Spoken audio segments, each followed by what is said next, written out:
Hello, XCFL. I'm Dick Dickerson. I'm your host for the Chargers Bolt Beat. This is the Season 14 recap, which takes care of the 2021 season. So let's go ahead and get right into it. Starting off with the Chargers, 87 overall. They bumped themselves up 1 overall in the season despite going 5-11. Still running the West Coast offense with a hybrid skid defense. We'll see if Coach Greco will change that with his coordinators in Scott Frost and James Martinez. Offensively, the Chargers finished 26th ranked offense in the XCFL. They were 23rd in points, averaging 19 per game. They were 27th in yards, averaging 258 yards per game. 27th in passing yards with just 187 yards per game with a quarterback like Deshaun Watson. Something's not going on right here with the system in LA. Moving forward, 25th overall ranked rushing with an average of just shy of 71 yards with 70.8. They're going to have a draft coming up. They're going to have free agency coming up. There's some rumors that they're going to be putting some guys on the block shortly after, once the Super Bowl and we get into the official offseason and see where everybody stands. There's rumors that they're going to put some guys on the block and possibly turn the corner with trying to make a playoff presence with the Chargers. Moving on to the defense for the XCFL, they're ranked 23rd in the XCFL season ending. They're 23rd in points with an average of 27 per game, giving up 24th in yards, giving up 338 yards, 27th in passing, giving up 248 yards in the air, and on the ground they rank 19th, which is their best standing on defense, which they gave up an average of about 90 yards a game. This team had a tough schedule. I mean, looking at the schedule, right off the bat, you start off with 3 teams right out of the NFC East, which is a very, very tough division. As you can see, we have the Cowboys facing the Redskins in possibly to take a trip to the Super Bowl for one of those teams, possible three-peat for the Cowboys.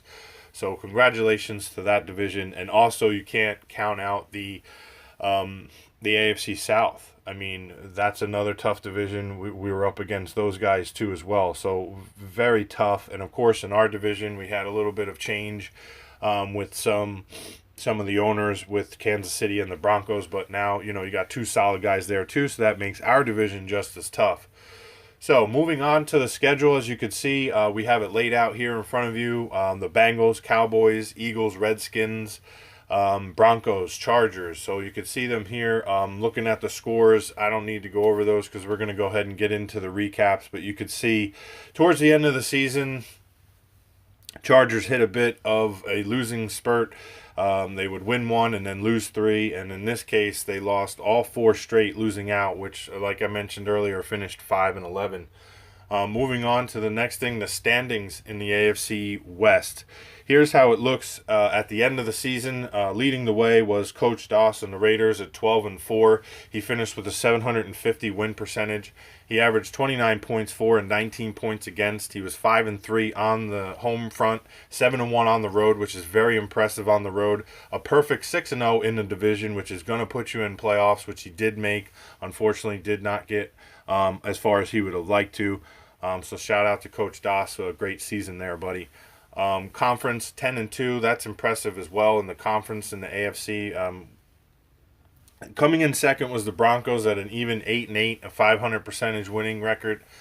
They had average of 19 points for and 21 points against, and of course, not all of those stats are contributed to rookies.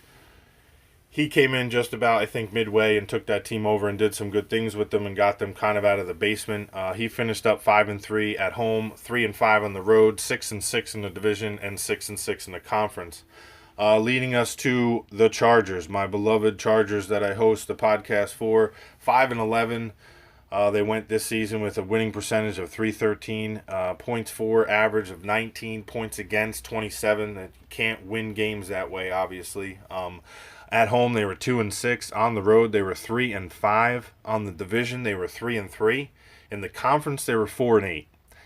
Leading us to the bottom of the AFC West, which is the Kansas City Chiefs. They had an owner who was MIA in the beginning of the season, and then finally got a true good owner in Nick Z, who coasted out for the rest of that season and unfortunately finished 0-16 with a 0 win percentage, averaged only 12 points for and 32 points against.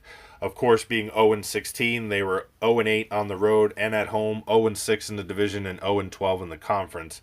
Again, no tarnishment put on Nick Z for that record because that absolutely has nothing to do with him. All right, so getting into the recaps, we did these throughout the year, and here we're just going to go briefly quick through each week again.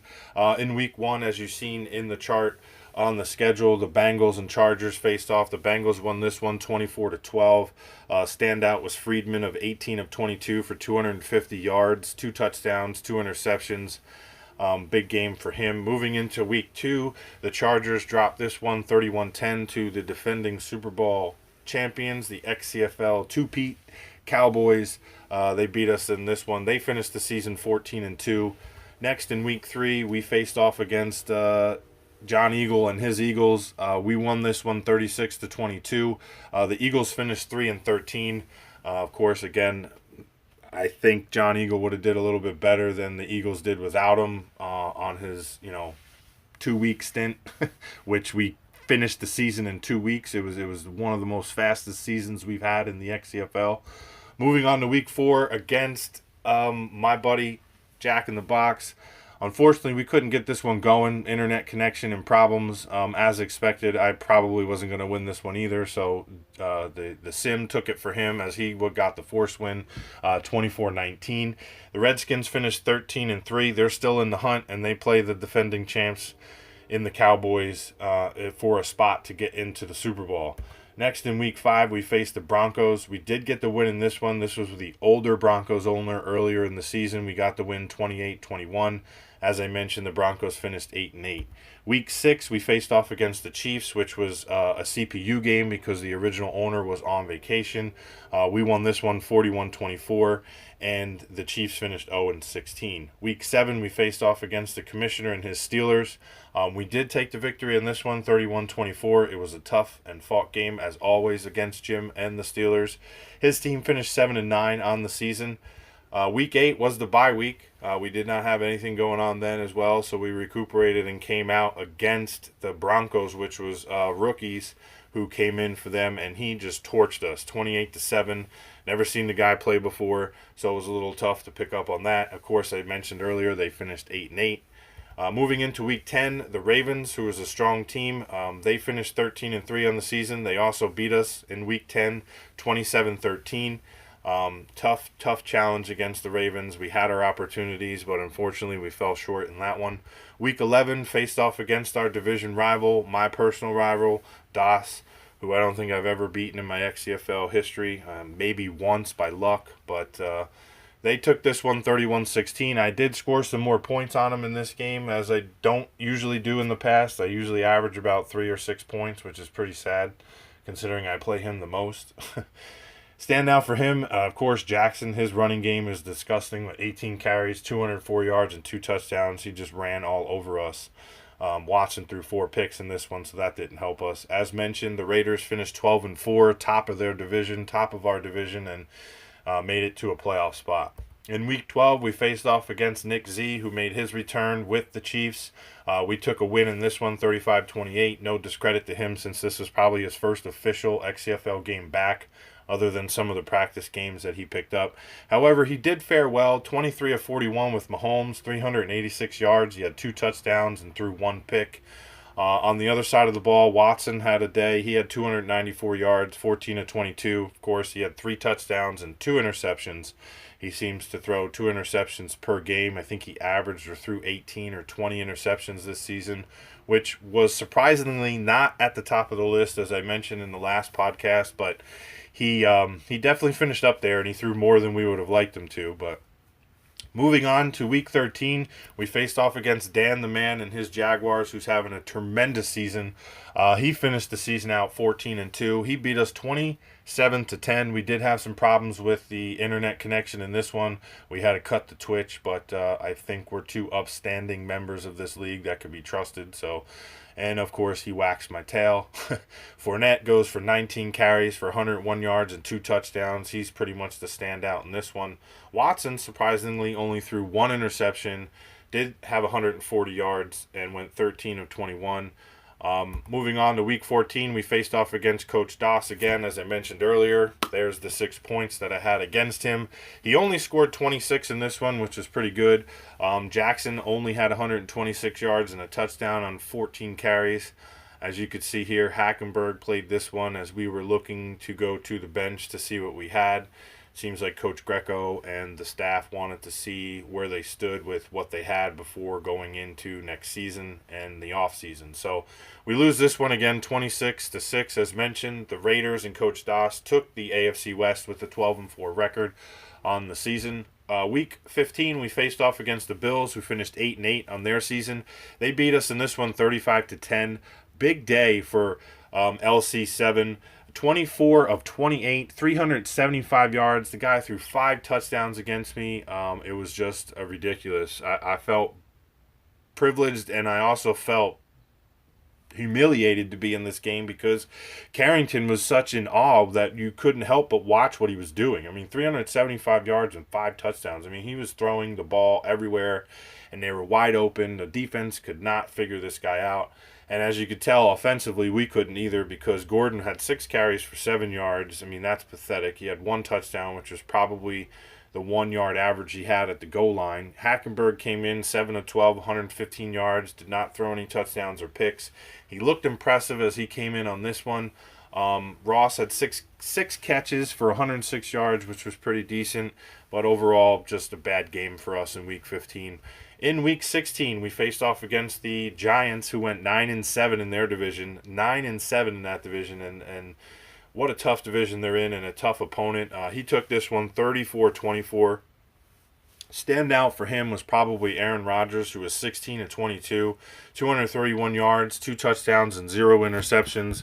I mean, this guy's still getting it done in his later years here in the XCFL. So kudos to Aaron Rodgers, as I had him, Coach Ferreira had him in Green Bay earlier this season when he first started in the XCFL in this cycle. Standout for Watson, 6 of 8, 108 yards, a touchdown, and no interceptions. Not a bad day, but just couldn't get it done, falling short by 10 points against the Giants. Finishing up in Week 17, we were at home against the Browns, who finished 12-4. They had a great season. Unfortunately, we couldn't make this one, so it was a CPU for him, and he just killed us 41-14. Probably the best performance that Hackenberg has had, 21 of 33, 234 yards, a touchdown, and an interception. A great game for him to finish up the season with going with confidence into the offseason with the Chargers next year. Gordon, again, 11 carries, 25 yards. He follows his MO of doing pretty much nothing. And again, rumors that he might be on the block. We'll see. Williams had 6 receptions for 111 yards, 0 touchdowns. So, moving on to the end of the season for the Chargers. As you could see here, this is some of the players that we have on board for next season. Some of our more expensive guys like Watson, Gordon, Sherman, Bosa, and Decker. I mean, top players. You got Decker, Watson, and Bosa are all ranked overall 99. These guys have to step up next season for them. Melvin Gordon, who is on the bubble with the Chargers, as we've learned, he is on the block for them from what we've confirmed. Mike Williams is also overall 93. So these are some of their top players that need to step up if Gordon is still in the Chargers uniform next year. Some of our up-and-coming free agents, Zach Brown, Harris Hobbs, Eric Lockett, Malcolm Fletcher, and Christian Hackenberg, who Coach Greco picked up immediately coming here off the free agent pool once Watson went down, and has done fairly well. Unfortunately, he is not starter material, but he has proven himself to win games and get the job done. So that's all we have for you in the recap. We look forward to seeing you in the offseason, and we'll see you next time on the next podcast, which will probably be the preseason review for the Chargers coming into the 2022 season and starting the XCFL Season 15. Thank you very much for tuning in, guys. Take care, and we'll see you next time. Dick Dickerson, I'm out.